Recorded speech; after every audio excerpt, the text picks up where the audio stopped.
Hello, cult members, and welcome to the Pop Culture Cult. I'm Sean. I'm Janice. Happy hashtag Cold Beer Sunday.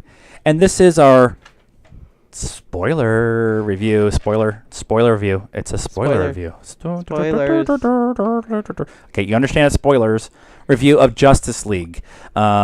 We just went and saw it. Normally, we would go see it on a Friday and go have drinks and dinner and all that stuff and then go to the movie. But we decided this time to go with a bunch of our friends, and then a bunch of them ditched out on us. I know. Jerks. So it was four of us who went and saw it on Sunday morning, and then we did brunch. Yes. Which is funny because there was a lot of jokes about brunch in the movie by Flash. And so we wanted to do our review. We thought let's start with all the things that happened with this movie. The 2 years to shoot and all the rewrites and the reshoots and Zack Snyder having to leave and Joss Whedon come in. There was a lot of stuff that happened in this movie, or at least stuff that happened in the background that kind of affected my way of viewing this movie. Yeah. And good, bad, or indifferent, that's kind of where I'm coming from when I actually am going to do my review and talk about how it is from my point of view. I don't know if that's kind of how you see it too. Yeah. Yeah. It's hard not to. It's hard not to come from a point of view of all the stuff that happened, all the issues that the other DC movies have had outside of Wonder Woman, and having that hanging over everybody. I think my expectations are maybe a little bit lower. Going into it, they were, yeah. And so now maybe we're more pleasantly surprised. Probably. So for overall, I think we were both pretty surprised by. Yep, I enjoyed it. Yeah. So what did you like? What did you like of the movie? So I liked Ezra Miller. I liked the Flash. He was funny. There was a lot of funny scenes with him, which kind of helped. I think that maybe that was a problem with BVS, is that it was just so dark, and they dark and brooding. took themselves way too seriously. And the fact that his character, his powers, whatever, aren't fleshed out yet. Flashpoint hasn't happened yet, so he's still trying to figure out what he can and can't do, and how it all works. And he's super awkward, and so I really liked all of that. And I liked Jason Momoa with that shirt on for most of the movie. He actually was for a character that has always been kind of looked down upon. Yeah. He actually was kind of a cool character to have. It's kind of hard to have Jason Momoa be a character and have him be not cool. Right. Exactly. Yeah, and then the bringing Superman back. That was how that all happened, and was very. Did you get a little teary-eyed? I got a little teary-eyed. For me, I really, we talked about this on when we were going to brunch, that I actually found the characters interacting with each other really cool, and I feel that was probably more from the Joss Whedon stuff that they reshot. It's more of a camaraderie or a team. They were trying to become a team, right? And I just, BVS is so conflicted, right? Is that the word? With each other, that you didn't get that build up and that stuff, but how they kind of got together and like the interactions between Flash and Cyborg and they kind of made a joke about how they're the accidents. They're the ones that really shouldn't be superheroes, but it's kind of been thrust upon them. And the awkwardness of Flash, like trying to get a fist bump from Cyborg, and then they get that payoff later on when at the end, and they kind of like, hey, we did something cool, and they did but it's that whole like one's got a high five and one's kind of doing it. So that was kind of cool. I also liked there was a scene when they all finally kind of get together, and they're having a conversation about resurrecting Superman, and Bruce Wayne and Diana Prince are arguing with each other. And I wanted to lean over to her and go, "Oh my God, Ben Affleck is Bruce Wayne. He nails it." I'm super happy with the way that he's handled the Bruce Wayne stuff. Now, as Batman, maybe not the best Batman we've had. It's probably still the best Batman. It's probably still Christian Bale. Yeah, we need Christian Bale's Batman and Ben Affleck's Bruce Wayne, and put those two together, and there you go. Although Ben handles the Batman stuff really well. Yeah, but I also like the fact that they talk about in that scene how all of them haven't really reached their full potential yet, and have allowed themselves to let go. And there's almost kind of a passing of the torch in that scene from Affleck and Bruce Wayne to Gal Gadot and Wonder Woman, and that kind of and more than just that scene. There's a couple of scenes where she, they have that conversation where he's like, "You need to step up and become a leader," and then she does a little later, and so that was kind of symbolic. Like you're like, I like that scene, that the scene that you're talking about too. I like that scene too because she asks, how much longer are you going to do this to Bruce Wayne? Yeah. Diana Prince asked Bruce Wayne. And he's like, I was old 10 years older, ago, and that kind of thing. And so that kind of maybe doing some setup for stuff that's going to happen in the future. We'll talk about that in a minute. Yeah. But I liked that stuff. I also liked that it brightened up from Suicide Squad, and just the way it's shot, and it's brighter and stuff like that. I've heard some people talk about the fact that was seemed to be almost a conscious thing that they we talked about it when one of our friends that went with us is a comic book nerd. He knows things, goes pretty deep with all that stuff, and we were talking about how BVS was so dark and Suicide Squad was so dark, but Wonder Woman was kind of almost black and white on purpose because it was World War I time period, but this one was much more brighter and stuff like that. There was actually scenes in the daylight. I know. It's crazy. I know, and other locations. Not just other planets or Gotham. Or Gotham, yeah. So that kind of was something I really liked. Some of the stuff that actually I had a hard time with, one of the things that I really struggled with was the CGI for Steppenwolf.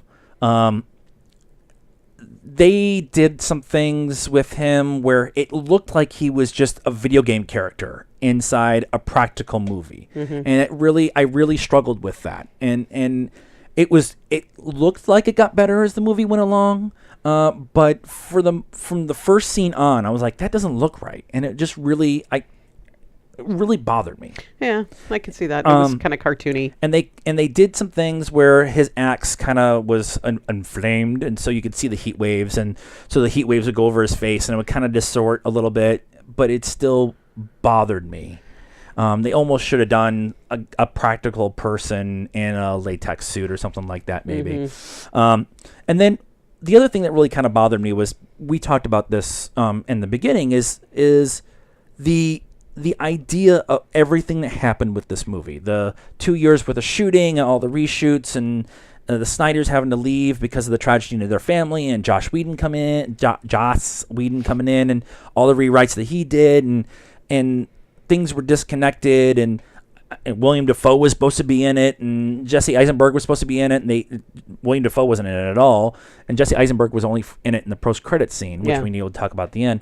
But it just, knowing everything that happened leading up to making the movie, I was specifically looking for stuff, Mustachegate, and so there was some disconnect, I won't say continuity issues, but just some disjointedness in certain parts and different. I think you're going to probably go into this here. So what were some of the things that you talked?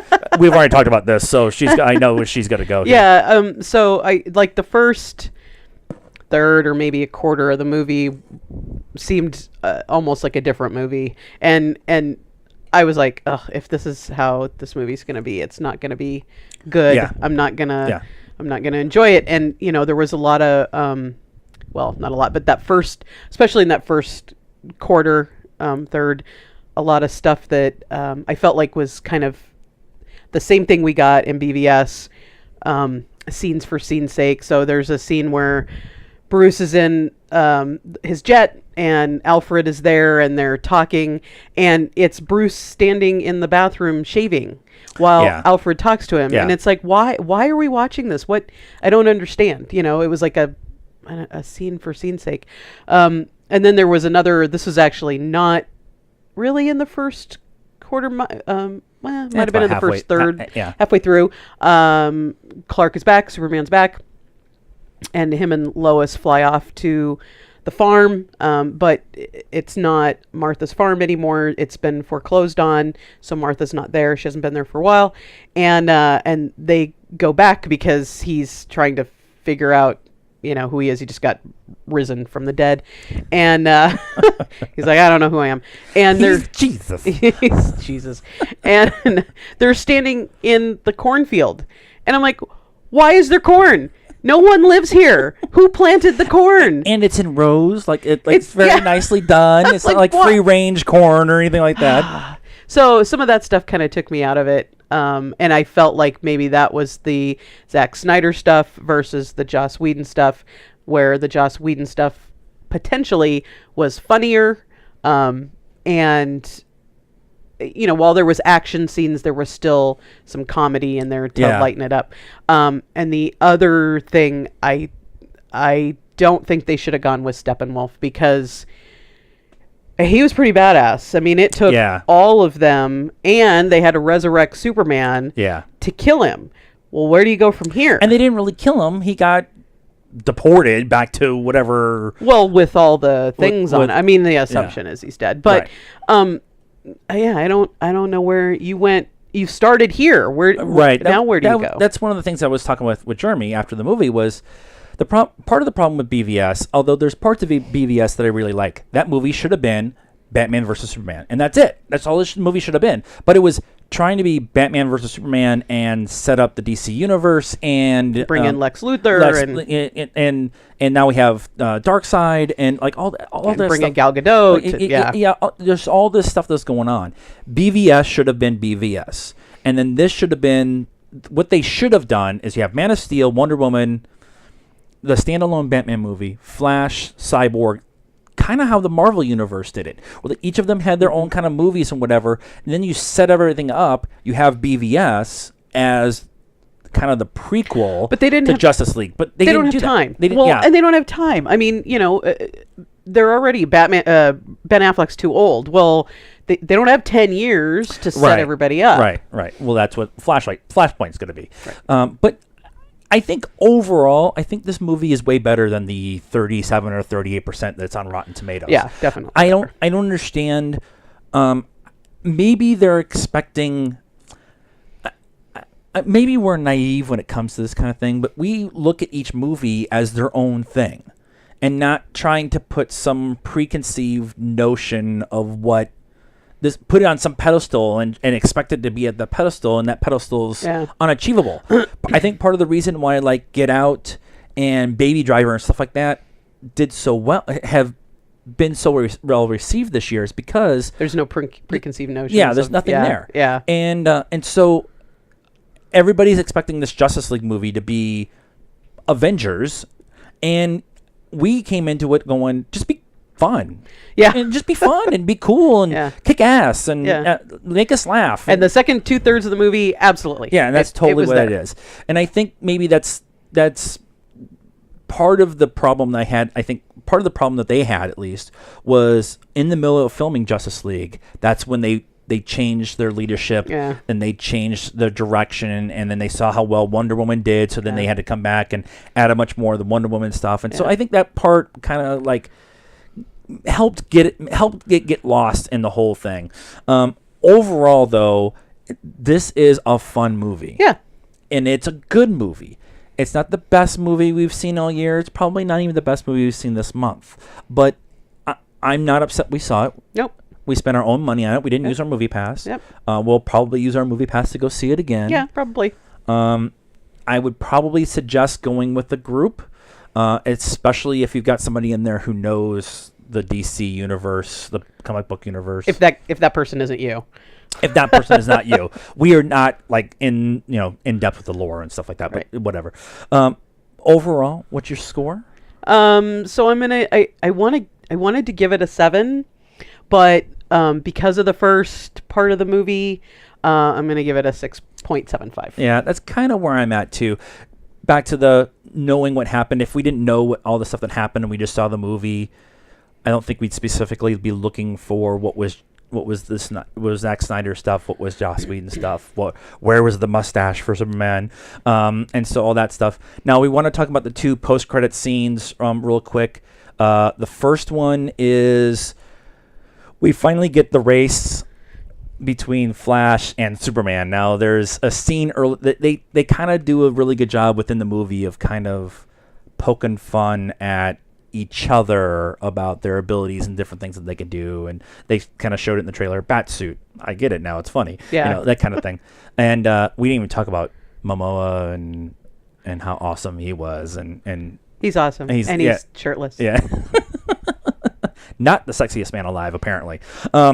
But they finally set up that race, and they finally have this, we're going to race to the Pacific and see what happens, and they leave it unanswered. Yes. The second unanswered question in the movie. The first one is in the beginning, and Superman gets asked by some kids videotaping him what he loves most about Earth, and he looks off into the distance, and then he gets a big smile on his face, and he looks back, and they cut away. And that's when the opening 2 unanswered questions. Yeah, so there's some interesting questions there.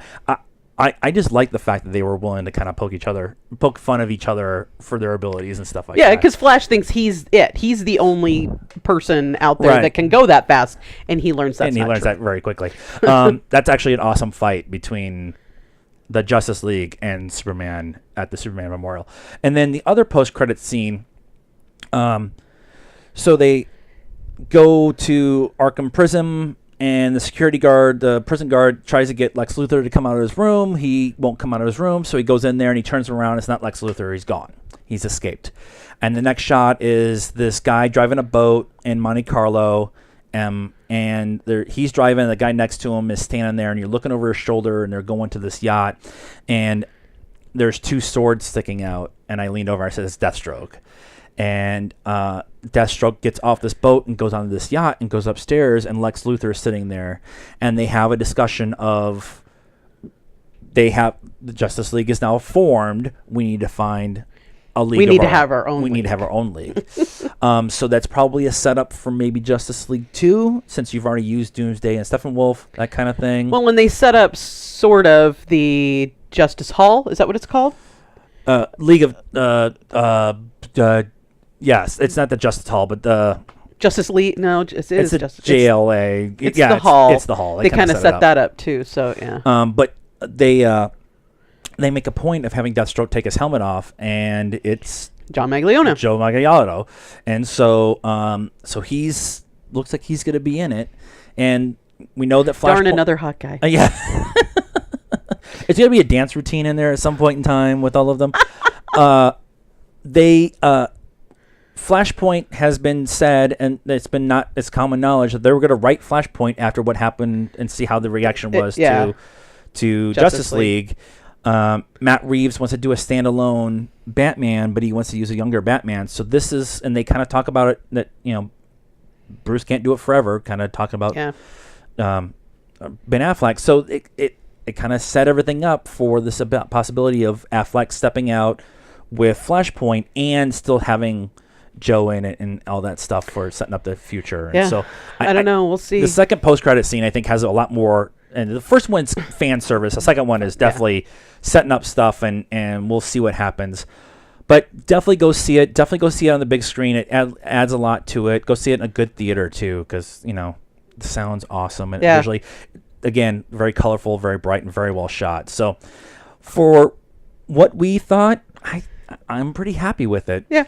What did you guys think? Leave us a comment. Talk about whatever we missed, or maybe you disliked what we were talking about, or whatever it is that you thought about Justice League. Also, while you're there, please like this video. And when you're on the page, there's this little button up there that says subscribe. It's red right now. If you go over and click on it, it turns gray. It's like magic. You can also follow us on Facebook at the Pop Culture Cult. We're PopCultureCult1 on Instagram. We're at Pop_Cult1 on Twitter. We're also on the Stardust app. Download it for free. Follow the Pop Culture Cult first, and then go react to all the different things that you're watching, including Justice League. Hashtag Cold Beer Sunday. Hers is empty because it's we. And until next time, good afternoon now.